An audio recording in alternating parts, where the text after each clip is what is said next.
বিশ্বকাপে আর্জেন্টিনা দলের ম্যাচ মানেই যেন বিতর্ক। গেল কাতার বিশ্বকাপেও ঠিক একই ঘটনা হয়েছিল।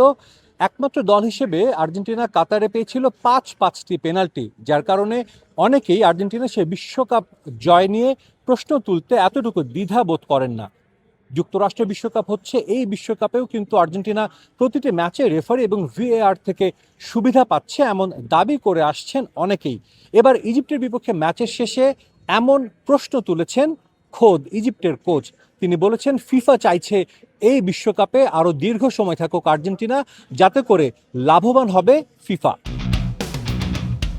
ম্যাচের শুরু থেকেই দুর্দান্ত ছিল দ্য ফারাও খ্যাত মিশর। প্রথমার্ধে ইয়াসের ইব্রাহিমের গোল এবং দ্বিতীয়ার্ধে মোস্তফা জিকোর চোখ ধাঁধানো ফিনিশিংয়ে 2-0 ব্যবধানে এগিয়ে গিয়ে রূপকথা জয়ের স্বপ্ন দেখছিল মিশরীয়রা। কিন্তু খাদের কিনারা থেকে ঘুরে দাঁড়ায় বিশ্ব চ্যাম্পিয়ন আর্জেন্টিনা। রোমেরো এবং লিওনেল মেসির ব্যাক টু ব্যাক গোলে সমতায় ফেরে আলবিসেলেস্তে। আর ম্যাচের একেবারে শেষ মুহূর্তে এনজো ফার্নান্দেজের হেডারে জয় নিশ্চিত করে আর্জেন্টিনা।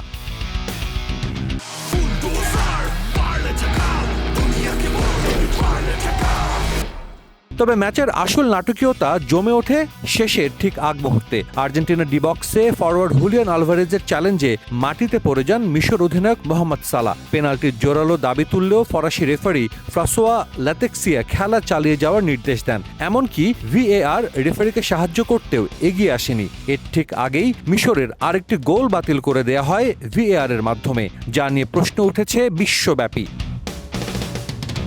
ম্যাচ শেষের বাঁশি বাজতেই ক্ষোভে ফেটে পড়ে মিশরের ডাগআউট। ম্যাচ অফিসিয়ালদের সঙ্গে বাক বিতণ্ডায় জড়িয়ে লাল কার্ড দেখেন মিশরের গোলকিপিং কোচ। আর সংবাদ সম্মেলনে ফিফা ও রেফারির আর্জেন্টিনা দলকে বাড়তি সুবিধা দেওয়ার অভিযোগ তুলে ক্ষোভ ঝাড়েন মিশরের হেড কোচ হুসাম হাসান।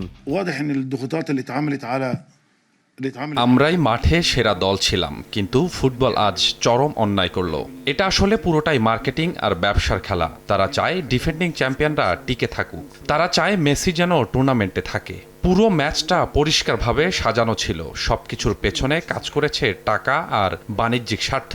যদি আর্জেন্টিনাকেই জেতানোর এত ইচ্ছা থাকে, তবে আমাদের বাকিদের এই টুর্নামেন্টে ডেকে আনার কি দরকার ছিল?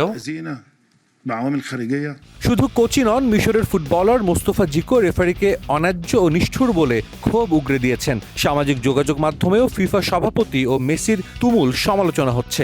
আর্জেন্টিনা দল গেল বিশ্বকাপ জিতলেও সেই শিরোপা ছিল না বিতর্কমুক্ত।